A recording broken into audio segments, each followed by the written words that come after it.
Olá, irmãos, bom para estarmos juntos, dando continuidade nos nossos estudos sobre finanças. Estamos no estudo 8 já e, na verdade, vamos dar continuidade do assunto da lição passada. Vamos falar um pouquinho mais sobre trabalho. Nós já falamos sobre trabalho, falamos sobre várias questões envolvidas no trabalho passado, no estudo passado, falando sobre a parte de Deus, a nossa parte, falamos sobre responsabilidades do empregador, responsabilidades do empregado, mas há algumas outras dinâmicas importantes que eu acho que vale a pena a gente ressaltar e identificar elas, compreender bem, até mesmo à luz da palavra de Deus, aquilo que Deus nos ensina, para a gente poder desfrutar de um trabalho feliz. Então, nesse momento, vamos orar pedindo a Deus a sua sabedoria e o seu entendimento. Pai, te somos gratos porque o trabalho que temos vem das suas mãos. Nos ajuda a te honrar com nossas atitudes, nossas escolhas, dá-nos sabedoria do Senhor e esse estudo possa ser bem proveitoso para cada um de nós. É por isso que eu oro e eu peço em nome de Jesus. Amém. Então, nosso versículo-chave está aqui em Deuteronômio, capítulo 8, versículo 18, e ele diz assim: Antes te lembrarás do Senhor teu Deus, porque é Ele o que te dá força para adquirires riqueza, para confirmar a sua aliança que sob juramento a teus pais prometeu, como hoje se vê. Então aí no nosso texto, na nossa linha, você tem a parte que eu quero enfatizar do nosso estudo, né? Antes te lembrarás do Senhor teu Deus, porque é Ele o que te dá força para adquirires riqueza. Então toda a nossa força, nossa capacidade, nossa condição, ela vem em última instância das mãos do Senhor. É Ele que nos dá aquilo que nós temos do nosso trabalho, do nosso sustento. Então, a nossa introdução aí, além das orientações que a palavra de Deus nos dá acerca do desempenho do nosso trabalho, tem outros assuntos que estão ligados a ele. Então é importante que notemos o que o Senhor nos orienta neles, também para que o nosso trabalho seja mais frutífero possível, né? A gente poder dinamizar ainda mais aquilo que nós fazemos. Então, eu quero destacar com você algumas palavras-chave aqui do nosso estudo hoje. Então, nós vamos falar sobre aposentadoria, vamos falar um pouquinho sobre ambição, vamos falar sobre vocação, vamos falar sobre sociedade, né, e procrastinação também. Então, esses são as 5 palavras-chave que a gente quer tratar hoje no nosso estudo relacionado a trabalho. Então, vamos começar com a questão da aposentadoria. Então, tem 3 questões importantes sobre a aposentadoria. A primeira delas, vamos já definir conforme que diz o dicionário. O dicionário define da seguinte forma: o direito que tem o empregado, depois de certo tempo de serviço ou por invalidez, de retirar-se do serviço, recebendo uma mensalidade. Então, esse é um direito, né, um direito da nossa lei, da qual você tem, depois de um tempo de trabalho, poder, ou questão de invalidez, né, uma questão de saúde, você pode ser retirado do serviço e receber uma mensalidade. Quando nós olhamos para a Escritura, nós temos só um texto que fala sobre aposentadoria, e nós encontramos em Números 8, versículo 24 a 26, e ele está regulamentando o trabalho no templo dos levitas. Então olha que interessante e como a gente pode tirar alguns princípios bem legais para a nossa vida. Então olha aí o nosso texto. Disse mais o Senhor a Moisés: Isto é o que toca aos levitas. Da idade de 25 anos para cima entrarão, para fazerem o seu serviço na tenda da congregação. Mas desde a idade de 50 anos desobrigar-se-ão do serviço, e nunca mais servirão.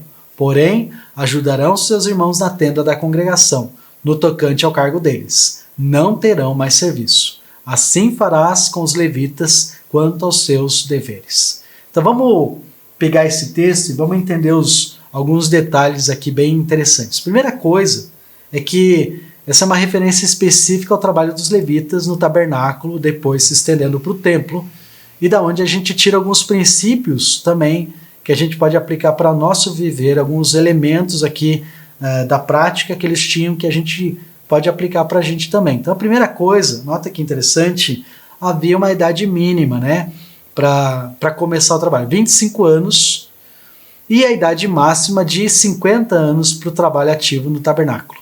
Então o que a gente pode entender aqui né, o tempo de serviço envolvido, dá para a gente entender que há um tempo de serviço.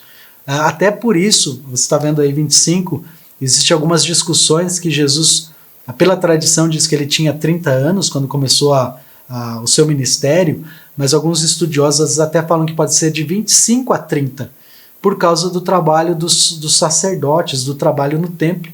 Então essa é uma questão interessante. E o trabalho ia até os 50 anos. Então depois disso havia essa regulamentação de Deus aí no trabalho.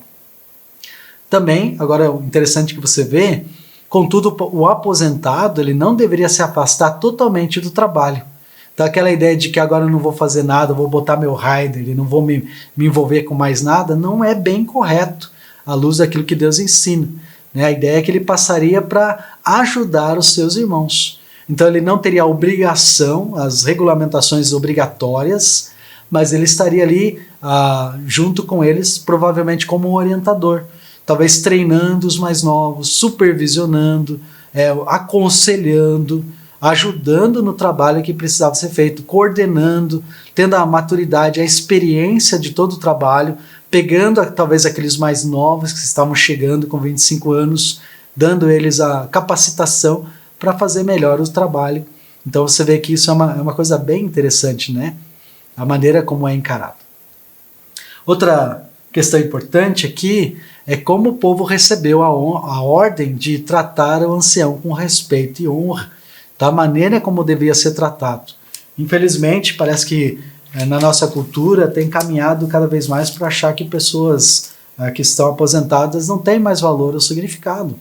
Mas dentro do ensinamento bíblico é muito ao contrário. Você vai até notar que tem alguns salmos que falam que ainda com os cabelos brancos vão servir ao Senhor no templo. Salmo 92 mostra isso. Então havia essa estipulação. Olha que interessante, Levíticos 19:32. Levante-se na presença dos idosos, honre os anciãos, temam a Deus, eu sou o Senhor. Então você vê a atitude que Deus ele falava para o povo, né, regulamentava, vocês vão tratar os anciãos com extrema honra, né, diante do temor do Senhor, né, porque é Deus que estava falando isso. Então, em certo sentido, estava tratando aquela pessoa, na verdade, você estava mantendo o seu relacionamento com Deus.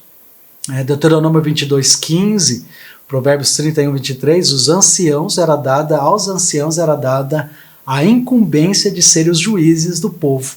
Então, exigia essa maturidade, esse discernimento, essa compreensão. Isso não é que necessariamente era uma obrigação, mas era uma prática do povo de Israel. Sempre as pessoas que estavam aí nesse nível de ancião, né, de experiência de vida, para serem as pessoas que iam liderar o juízo do povo. Você vê isso também na história, até mesmo a história de Roboão, né, diante do o filho de Salomão, quando Salomão morre, e aí Roboão assume o reino, tem os anciãos para quem ele vai pedir conselho, eles falam para diminuir os impostos, para ter um pouco mais, ganhar o coração do povo, né? E tem os amigos, os jovens, os amigos de Roboão, e ele vai pedir conselho e eles falam, não, aumenta os impostos, e você vê o que levou uma administração trágica, porque isso acabou dividindo o reino em duas partes, o reino do norte e o reino do sul, e isso perdurou por todo o restante, o reino que os reis anteriores lutaram, tanto Davi quanto Salomão, para manter a unidade do povo, em uma atitude só, por dar ouvidos não dar ouvidos ao conselho dos anciãos, ao conselho da experiência. Então Roboão acabou trazendo uma circunstância de grande dificuldade para o povo de Israel. Número 3, aí, a idade nunca foi obstáculo para que Deus usasse homens fiéis para tarefas especialmente difíceis. Então não pensa que porque agora você é aposentado, e agora estou me referindo aos irmãos que já estão chegaram a esse nível, que agora não tem mais valor, não tem mais significado, não, muito pelo contrário.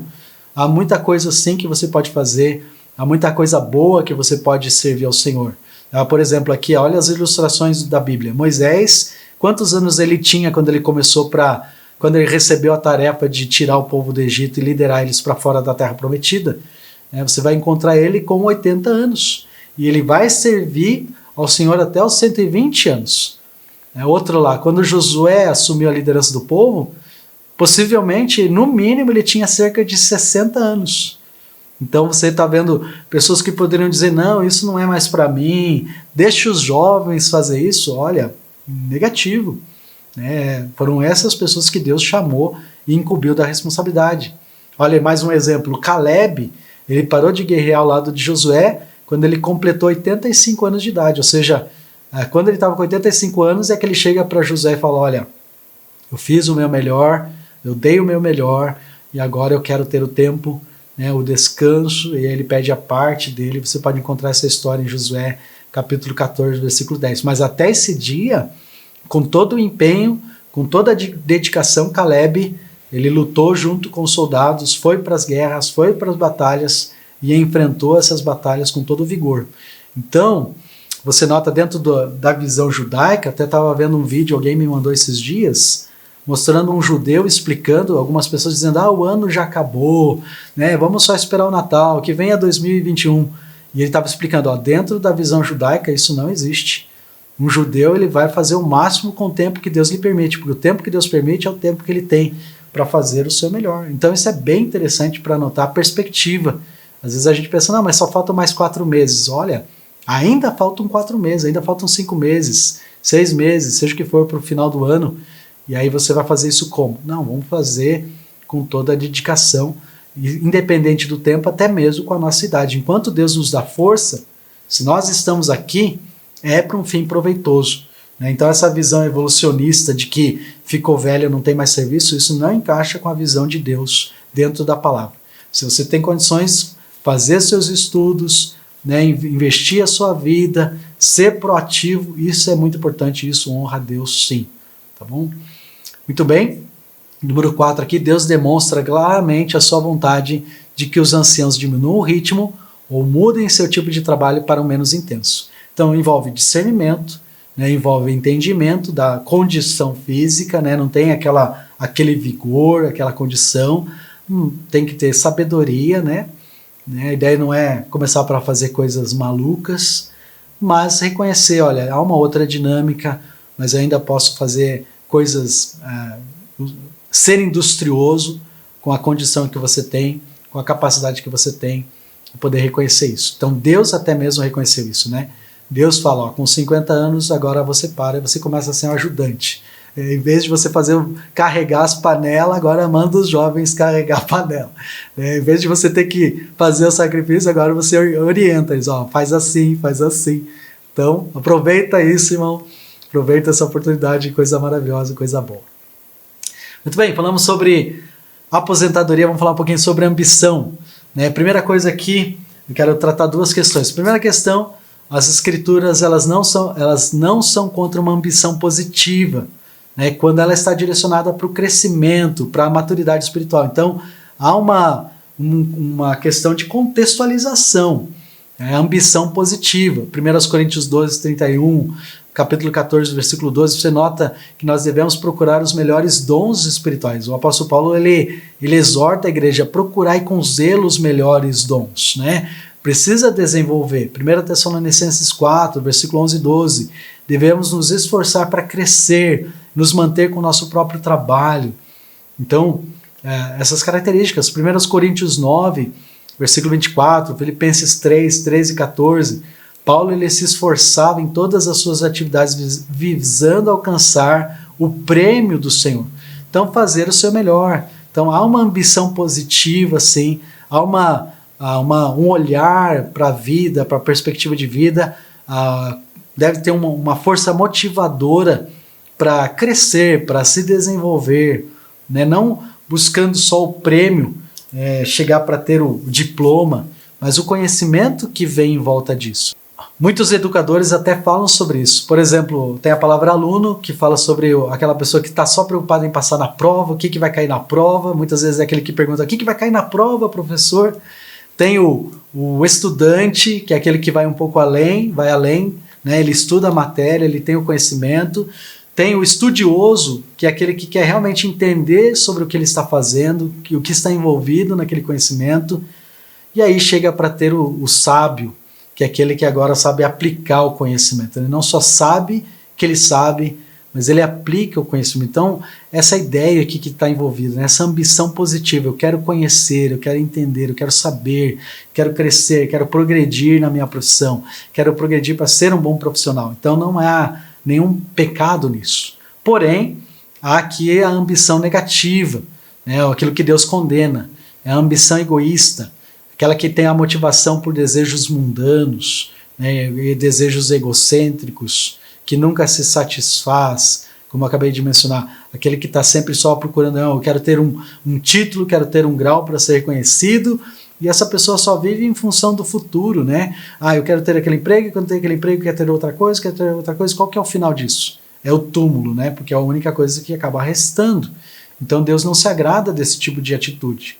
Tiago 3, versículos 14 a 16, diz assim, sentimento faccioso, na NVI trata como ambição egoísta, é aquele desejo de colocar-se acima dos outros. Então esse sentimento, Tiago chama de terreno, né? Realmente ele diz até mais, ele chama de terreno, animal e demoníaco. Então tem que avaliar bem as motivações do nosso coração, né? As ambições, por que você quer fazer o que você quer fazer? Você quer fazer isso porque você quer honrar o Senhor, quer se desenvolver como pessoa, ou você está fazendo isso simplesmente para se aparecer, para se sobressair sobre outras pessoas? Então esse tipo de ambição não é o tipo de ambição que Deus está honrando através da sua palavra, né? Marcos capítulo 4, versículo 19, ele diz que as ambições mundanas, elas sufocam a palavra de Deus no coração do homem. Então, aquela parábola do semeador, né, o nosso texto, e ele fala sobre a semente que cai naquele coração, e aí as paixões do mundo acabam sufocando a palavra de Deus. Provérbios 10, versículo 3, Provérbios 15, 27, todas essas referências que eu não estou lendo aqui no texto, mas eu quero incentivar você a pegar a sua Bíblia, pega o seu celular, se você precisar pausar depois desse vídeo, voltar nessas referências, olhar elas com cuidado, porque ela fala que Deus ele tira as bênçãos daqueles que são motivados por ambição egoísta, né? Ambição demais. Então aí às vezes a coisa não progride, a coisa não evolui, a coisa não vai para frente. Sabe por quê? Porque Deus não vai abençoar. Deus não está abençoando isso. Então não importa os seus esforços. Lembra o Salmo 127, 128, os salmos da família, quando ele fala, Deus dá aos seus amados enquanto eles dormem. Então, não é sobre o seu esforço, é sobre o cuidado de Deus. Então, traz a bênção de Deus com a motivação correta. Vocação. Então, agora, vamos falar um pouquinho sobre vocação. Há duas questões importantes aqui também.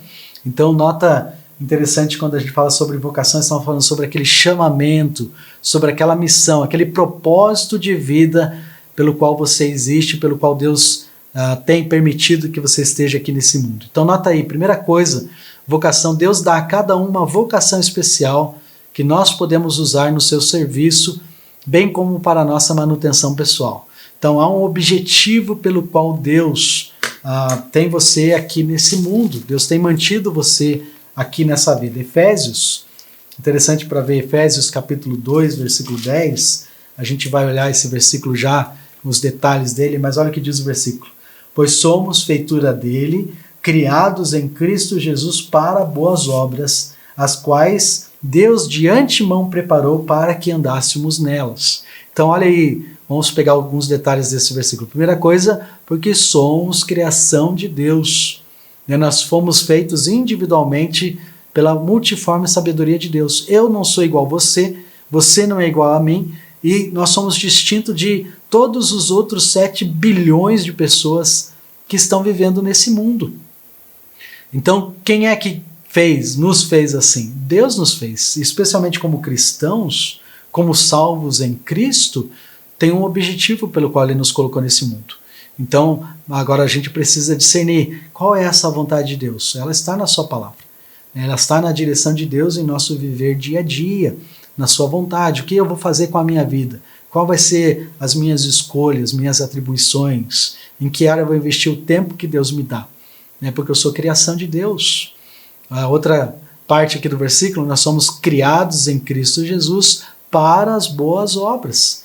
Então é interessante que nós temos uma tarefa peculiar aqui, né? Quando estou falando peculiar, estou querendo dizer o quê? Uma tarefa particular, uma tarefa ímpar, singular, específica, única, para realizar o mandado de Deus.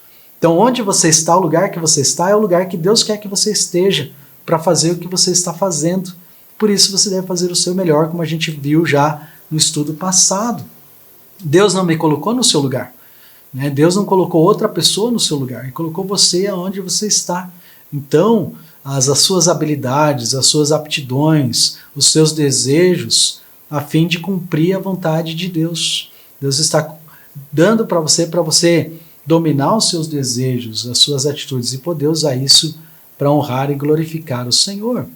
Outra parte do versículo que ele fala, as quais Deus de antemão preparou para que andássemos nela. Ou seja, Deus já preparou tudo o que precisamos para que a gente possa desempenhar bem o nosso papel. Você tem as ferramentas necessárias. Talvez você não sabe como usá-las muito bem. Talvez você ainda não focalizou de que maneira. Mas você pode fazer isso. Tem as condições. Deus está te ajudando. Deus está pronto para lhe capacitar a fazer bem o seu papel, a sua vocação, o seu chamado. Segunda questão aqui é 1 Pedro 4,10. Não somente nós devemos entender o que Deus nos chamou, mas também para servir a Deus conforme o nosso dom. Cada um sirva conforme o dom que recebeu. Ou seja, cada salvo ele recebeu pelo menos um dom de Deus, com todas as habilidades necessárias para realizar o seu propósito. Então, alguns especialistas eles dividem entre dons naturais e dons espirituais, mas no final das contas, tudo que nós fazemos vem da vontade de Deus, é um presente que Ele nos dá. A habilidade que você tem, a capacidade que você tem vem de Deus. Então, você, não somente para o seu sustento, mas até para servir outros.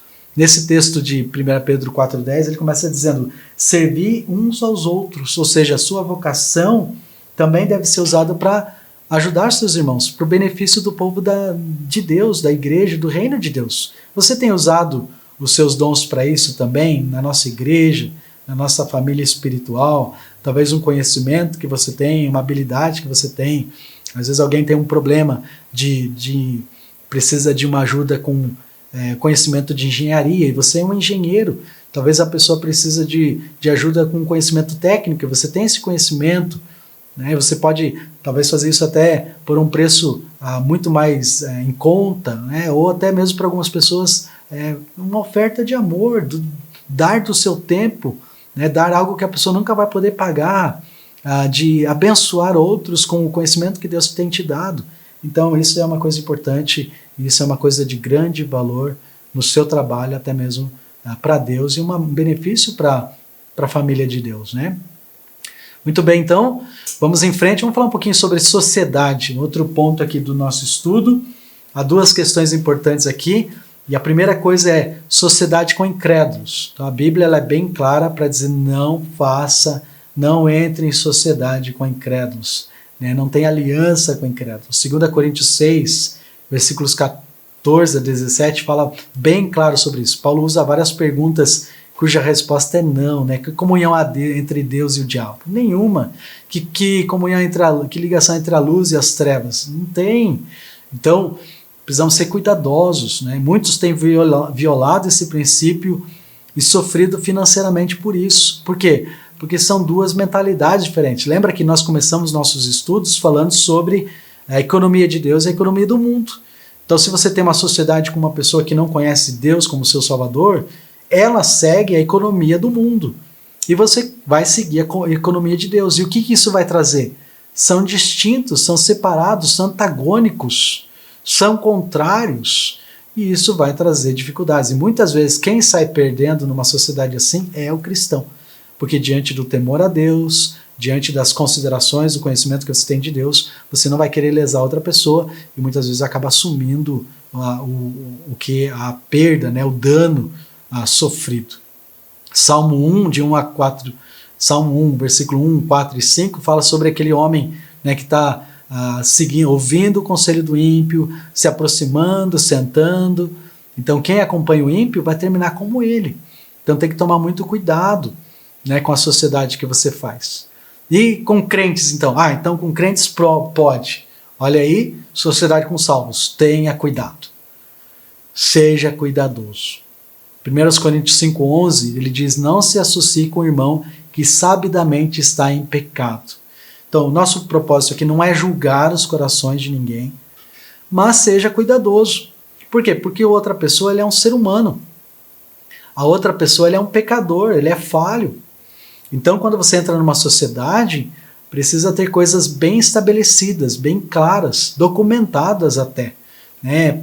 Contratos verbais, eles não têm valor jurídico. Então, você tem que ser extremamente cuidadoso. Como é que você vai fazer nessa sociedade? Então, tem algumas dicas aqui no nosso estudo, né? 2 Tessalonicenses 3,6, cuidado com irmãos que tenham conduta reprovável. Então, se essa pessoa já tem um histórico de dificuldades de relacionamento, não fica esperando ou pensando que talvez não vai ter com você. Pode haver crescimento espiritual e mudanças, e nós caminhamos para isso, mas precisamos ser sábios, precisamos ser cuidadosos, né? Se você está vendo já características que são dificuldades de relacionamento, você precisa estar consciente disso também, porque a pessoa vai trazer isso para dentro dessa sociedade. Então, um princípio importante, não se apresse na formação de uma sociedade com o irmão.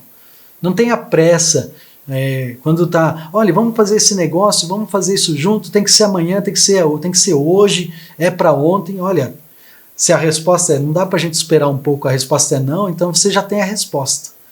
Né? Então não faça a sociedade, não tenha pressa, vá com calma, dê os passos, faça as verificações necessárias, né? Conheça os seus pontos fortes e fracos, ou seja, daquela pessoa, veja como é que isso pode se adequar aos negócios que vocês irão fazer juntos. Né? Você já reconheceu, ela tem essa habilidade, isso aqui é muito bom, ela completa essa minha inabilidade. Eu tenho essa habilidade que ele não tem. Está pronto para um e o outro concordarem com isso, trabalharem dessa forma, para depois não ter problemas lá na frente? Então isso é muito importante.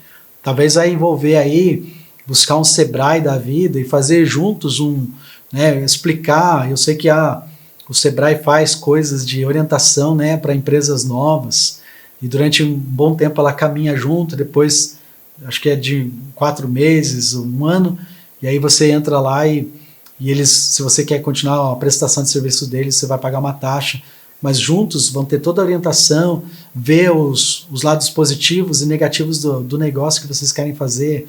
Então nós temos muitos meios bons para nos ajudar, que você pode receber ajuda para você poder ter uma boa sociedade, né? Uma sociedade que você pode ficar tranquilo.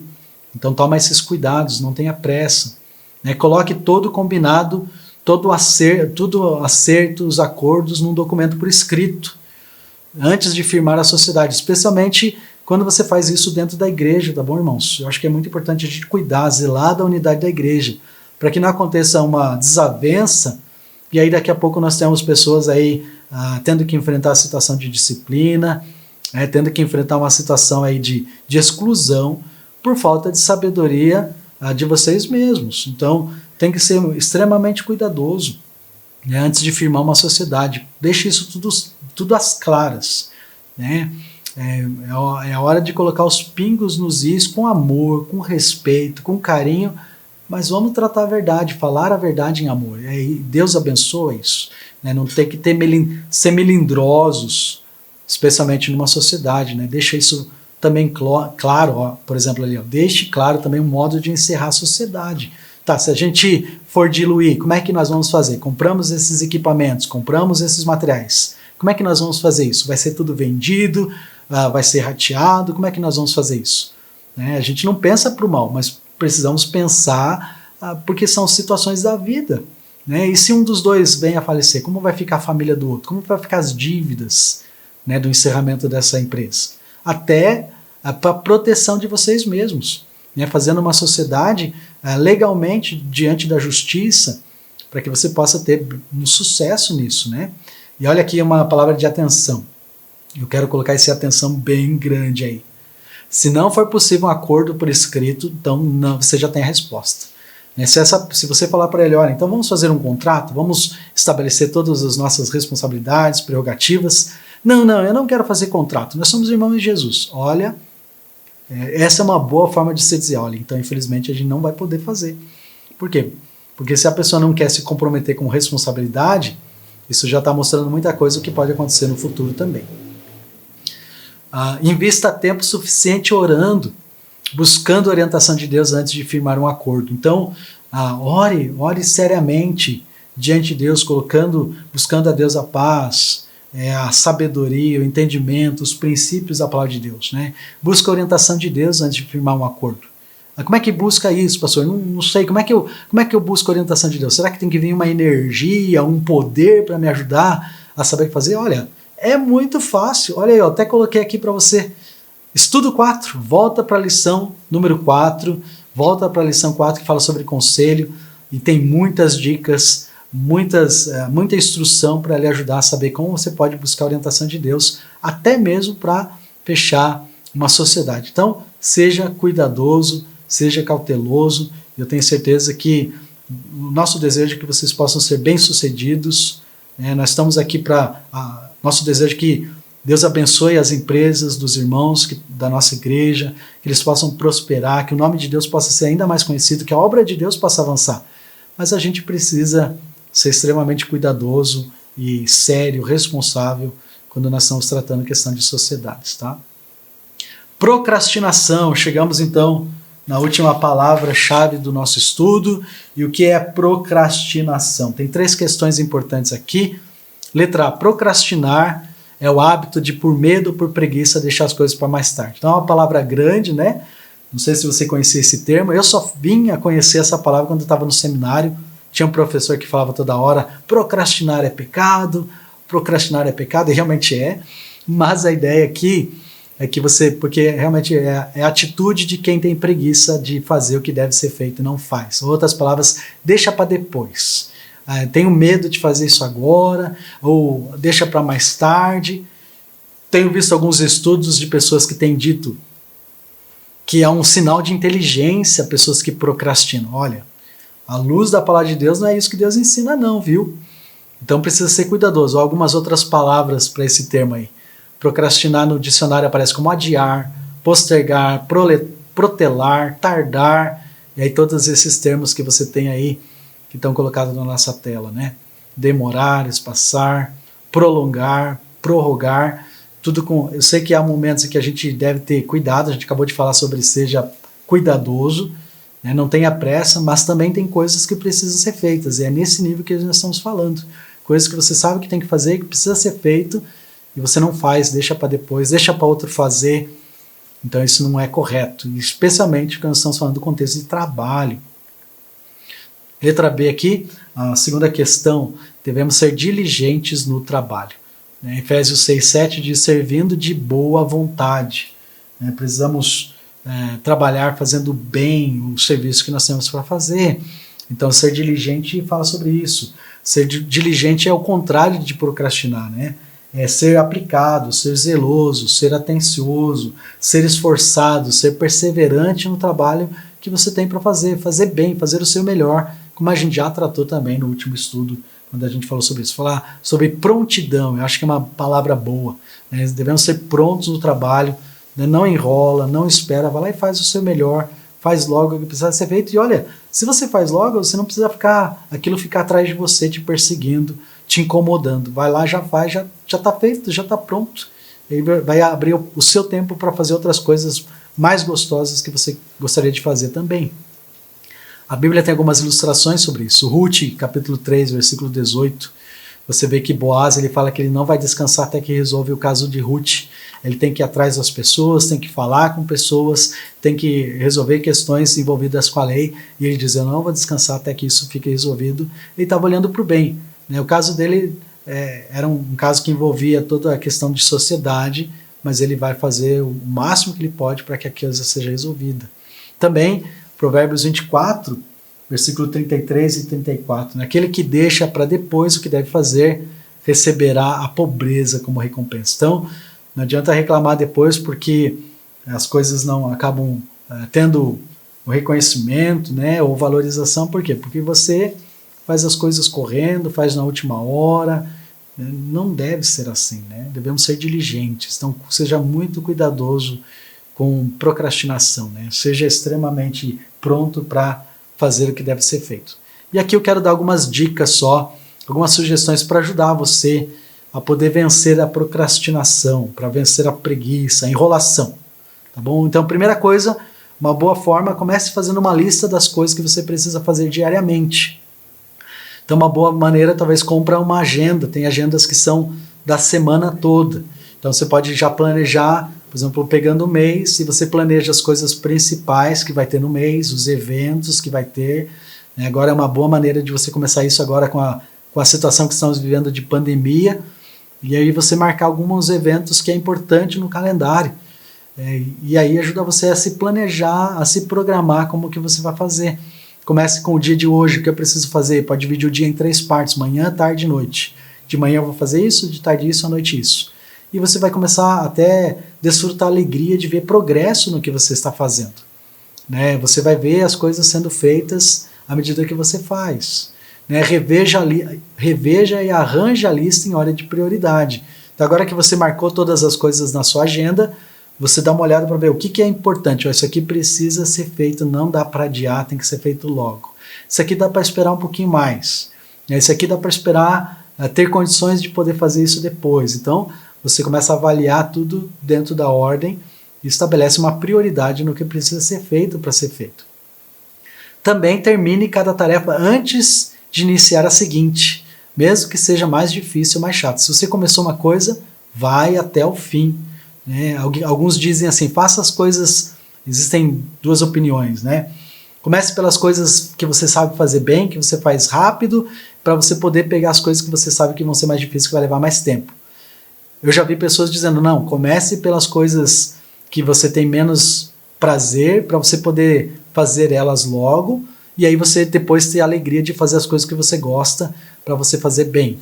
Então, seja como for, escolhe um método, o que funciona para você e faça, tá bom? E aí você pode, mas faça do começo ao fim, vá até o final, termina, conclui, aí você começa a próxima tarefa e você vai progredindo passo a passo, até daqui a pouco você vê que está tudo feito, está tudo terminado, o plano daquele dia foi terminado e você está livre para jogar um joguinho se você quer, tá bom? Número 4, faça uma estimativa de quanto tempo é necessário para se realizar a tarefa e tente manter-se nele. Então, por exemplo, eu vou preparar a lição da escola dominical, vou ter que digitar essa lição, vou levar 2 horas, vou levar 3 horas. Então eu vou fazer o máximo para focar, porque às vezes é celular que toca, é responder WhatsApp, é mandar uma piadinha para alguém, é curtir uma leitura. Então, isso vai comendo o seu tempo, e daqui a pouco você está lá e já passou 10 horas e você não saiu da primeira página. Então, você planeja e foca naquilo, deixa essas outras coisas para depois, para você fazer o seu melhor, e aí você tem um plano de trabalho, esse trabalho, mais ou menos eu tenho noção de quanto tempo eu vou levar. Então, com o tempo, com a experiência, vai ajudar você a poder fazer isso mais fácil, você já avaliar, eu posso fazer isso, eu posso ainda fazer isso, posso encaixar isso na minha agenda, e você ter esse equilíbrio também, lembra sempre do equilíbrio que é importante, de você ter tempo de trabalhar com dedicação, mas ter a folga no meio, que você pode trabalhar sem ter aquele estresse de pegar uma coisa e começar outra. Às vezes tem pessoas que fazem isso, tem 5, 6 coisas no dia a dia e acham que isso é ser produtivo.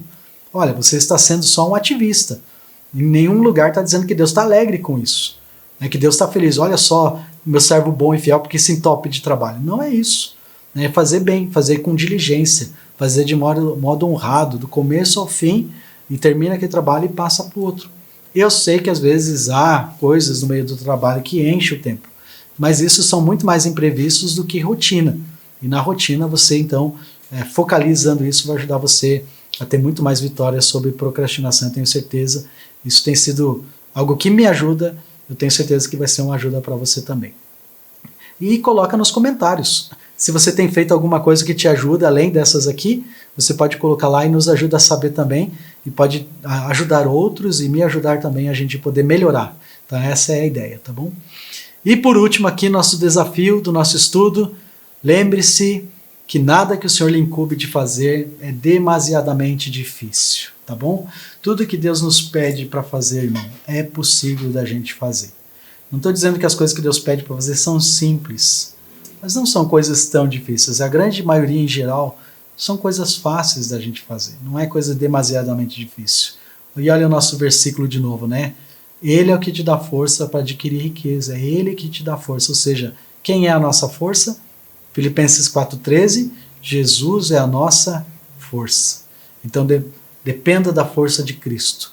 Faça o seu melhor e Deus vai lhe ajudar a fazer aquilo que você não consegue fazer. Ele vai te dar os meios, vai te dar as pessoas, vai te dar condições, vai te dar sabedoria para você poder fazer bem, honrando a Deus com o trabalho que Ele te dá, com o trabalho que Ele nos dá. Tudo bem? Então não deixa aí de se inscrever no canal, ativa as notificações, coloca o seu comentário, coloca o comentário aí na nossa página, para a gente poder saber como Deus tem te ajudado a poder crescer no trabalho, desenvolver e servir a Deus melhor e também ser uma bênção para outros. Vamos orar pedindo a Deus a sua graça, sabedoria para nosso dia a dia. Querido Deus, como é maravilhoso poder aprender da sua palavra, que é tão rica nesses princípios tão importantes, tão gostoso para saber que a sua palavra abrange tantas áreas que às vezes a gente nem considera no nosso viver. Nos ajuda, Deus, em nosso trabalho, para que nós possamos honrar o Senhor dia a dia.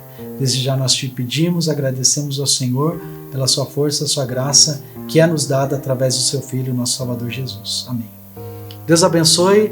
No nosso próximo estudo, nós vamos falar sobre guardar dinheiro. Eu acho que vai ser muito gostoso para a gente ver algumas ideias, algumas sugestões, como nós podemos fazer o dinheiro que Deus nos dá a render um pouco mais.